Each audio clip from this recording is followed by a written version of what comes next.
কোড্রাবের data check করার জন্য আমরা প্রথমে কোড্রাবের লিঙ্কে প্রবেশ করব। লিঙ্ক কমেন্ট বক্সে দেওয়া আছে। তো এখানে আসার পরে আমরা এটাকে ইংলিশ করে নেব। ইংলিশ করার পরে আমরা সিভিল আইডির নাম্বারটা দেব এখানে। দেওয়ার পরে তো সেন্ড দেব। সেন্ড দেওয়ার পরে আমাদের সিভিল আইডিতে, মোবাইল আইডিতে একটা অথেন্টিকেশন যাবে। তো সেখান থেকে আমরা এই অথেন্টিকেশন পাসওয়ার্ড দিয়ে অথেন্টিকেশনটা দিয়ে দেবো। দিয়ে দেওয়ার পরে আমাদের ওয়েবসাইটটা ওপেন হয়ে যাবে। যাওয়ার পরে আমাদের ফার্স্ট কাজ হলো অ্যাকাউন্ট ক্রিয়েট করা। তো ওদের অ্যাকাউন্টটা ক্রিয়েট করার জন্য প্রথমে ওদের নাম কিন্তু চলে আসছে, দেখেন। সিভিল আইডি কার্ডের নাম্বারটা দেওয়ার পরে আমাদের কিন্তু নাম অটোমেটিকলি চলে আসছে ওয়েবসাইটে। তো এখন আমাদের এখানে জিমেলটা দিতে হবে। জিমেলটা দেওয়ার পরে আমাদের phone number, that's enough. Gmail and phone number একটা দিলেই হবে। আর আপনি চাইলে অ্যাড্রেস দিতে পারেন, ম্যান্ডেটরি না দিলেও সই, না দিলেও সই। ওকে, সো এখন রেজিস্টার। তো আমাদের কিন্তু রেজিস্ট্রেশন হয়ে গেছে। এখন আমাদের ওয়েবসাইটটা একদম আগের জায়গায় নিয়ে যাবে প্রথম থেকে। তো আপনাদের জিমেলে একটা ভেরিফিকেশন গেছে, তো ওখান থেকে যদি ঢুকেন তাহলে সব থেকে বেটার হয়। তো সিভিলিটি কার্ড নাম্বার দিয়ে আমরা কিন্তু ঢুকলাম। তো এখন আমাদের হচ্ছে main process, qualification verification request. আমাদের এটাতে ঢুকতে হবে আমাদের ডাটাগুলো এন্ট্রি করার জন্য। তো ইন্ডাস্ট্রিয়ালে দিতে হবে health licence, sector public, category nursing, service type,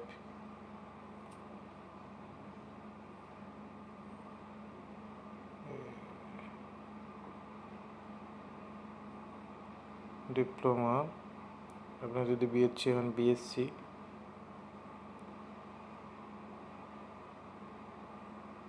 country আমার বাংলাদেশ দেব। আর ইউনিভার্সিটি এখানে দিতে হবে ফর ডিপ্লোমা, ঢাকা ইউনিভার্সিটি দিয়ে আমরা করব। ফ্যাকাল্টিতে আমরা কলেজের নাম এবং আমাদের বাংলাদেশ নার্সিং কাউন্সিলের নামটা দেব, দুটো একসাথে লিখে। আর স্পেশালিটি নার্সিং।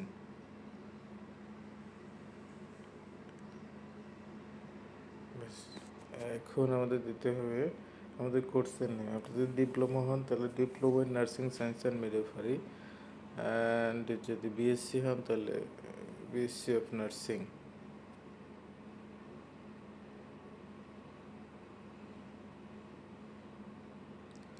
তো আমাদের এখানে কাজ শেষ। এখন নিচের ধাপে চলে আসি। এখানে আর কিছু দেওয়ার দরকার নাই।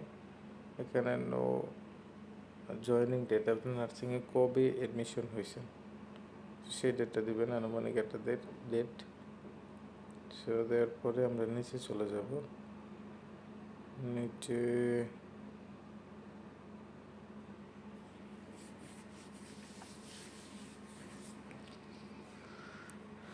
এখানে আপনি একাডেমিক কোর্স কবে, গ্রাজুয়েশন ডেট বলতে আপনি হচ্ছে কবে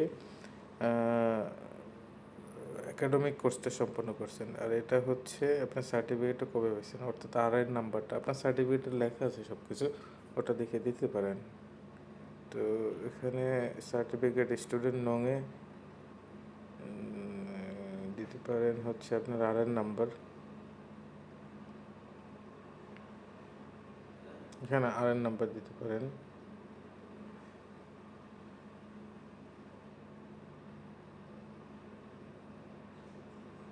তারপরে হচ্ছে নিচে এটা হচ্ছে মেন ডিগ্রি সার্টিফিকেট, অর্থাৎ আপনি যদি ডিপ্লোমা হন তাহলে ডিপ্লোমার সার্টিফিকেট,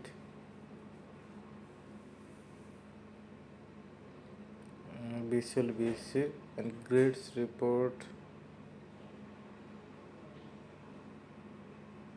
এটা হচ্ছে আপনার মার্কশিট। এখানে ট্রান্সফার সাবজেক্ট, এখানে আমি আমার টেস্টিমোনিয়াল দিয়ে দিছি, আপনি চাইলে দিতে পারেন, না দিলে না। Study full time, duration 3 years, diploma 3 years, BSc 4 years। তো এখানে হচ্ছে হাই স্কুল দিব, আমার নার্সিংয়ের আগে আমি কোন কোর্স করেছি, আমি কত সালে পাস করেছি সেটা। তারপরে আমার এখানে আমার এইচএসসির সার্টিফিকেট আপলোড করতে হবে। তো এখানে কাজ শেষ, এখানে আমি অ্যাডে দিয়ে দেব। অ্যাডে দিলে আমার কিন্তু এটা ওয়েবসাইটে নিয়ে নেবে। এখানে কাজ শেষ আমার উপরের অংশে। তো আমি এখন নিচের অংশে যাব।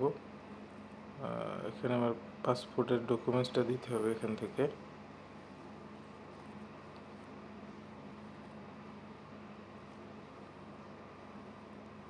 পাসপোর্ট, অথরাইজেশন লেটার, আপনার সিগনেচার করা একটা ফর্ম। তো ওয়েবসাইটের মধ্যে পেয়ে যাবেন আপনারা। তো একটু নিচে গেলে এখানে আরেক নাম্বার আপনি দ্বিতীয় দিলে দিতে পারেন, না দিলেও না, আদার্স ডকুমেন্টসটা সিলেক্ট করে, ম্যান্ডেটরি না। এখানে মেইন ফোকাসটা হচ্ছে আপনার সার্টিফিকেটটা, নার্সিংয়ের সার্টিফিকেটটা ভেরিফাই করা। আমি আপলোড দিয়ে দেবো। আপলোড দেওয়ার পরে আমার এখানে কাজ শেষ। তো আমি এখন এখানে সাবমিট দিয়ে দেবো।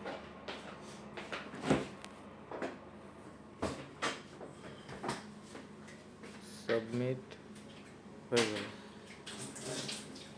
এখানে কাজ শেষ। এখন আমাদের সাহেল অ্যাপে একটা নোটিফিকেশন গেছে, আপনি সাহেল অ্যাপটা ওপেন করে সেখানে একটা রিকোয়েস্ট নাম্বার পাবেন।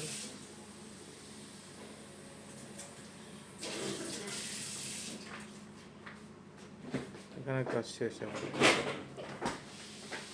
আমি সাবমিট করে দিলাম এখন। তখন আপনাদের সাহেল অ্যাপে একটা রিকোয়েস্ট নাম্বার গেছে, সাহেল অ্যাপের নোটিফিকেশনটা চেক করলেই আপনারা দেখতে পাবেন। তো আমরা এখন সেকেন্ড অপশনে যাব, এখান থেকে ইনকোয়ারি অ্যাবাউট সার্টিফিকেট ইকুয়েন্সি রিকোয়েস্ট, এটাতে গিয়ে ওখানে যে রেফারেন্স নাম্বারটা আছে সেই রেফারেন্স নাম্বারটা এখানে দিয়ে দেব। এখানে দিয়ে সার্চ করলে আমাদের অল ডকুমেন্টস চলে আসবে। জি, তো আমরা এখন টিক মার্কে ক্লিক করে আমাদের সকল ডকুমেন্টস কিন্তু আমরা দেখতে পাবো, কোন কোন ডকুমেন্ট সাবমিট করেছি। তো আমাদের পেমেন্টের জন্য একটু নিচে গিয়ে ক্লিক হেয়ার ফর পেমেন্ট এই লেখাটার উপর ক্লিক করলে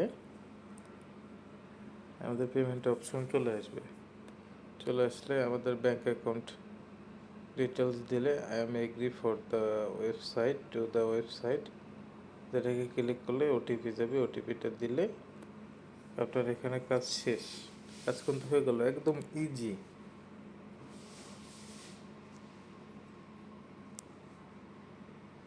আপনার পেমেন্ট হয়ে যাওয়ার পরে একটু সময় লাগবে, পেমেন্ট ইজ প্রসেসড।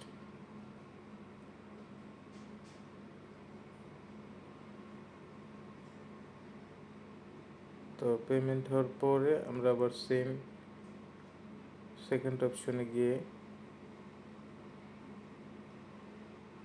তো আমরা আমাদের ডকুমেন্টসটা ডাউনলোড করব এখান থেকে।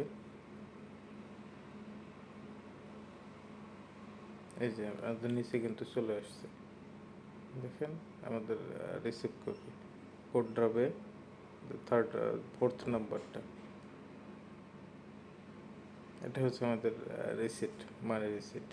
আমি পেমেন্ট করেছি আমার একটা ডকুমেন্টস। তো আমাদের কিন্তু হয়ে গেল, ডাটা চেক কিন্তু হয়ে গেল। একদম ইজি, আপনি যদি বুঝতে পারেন তাহলে আপনি নিজেই করতে পারবেন। ধন্যবাদ সকলকে।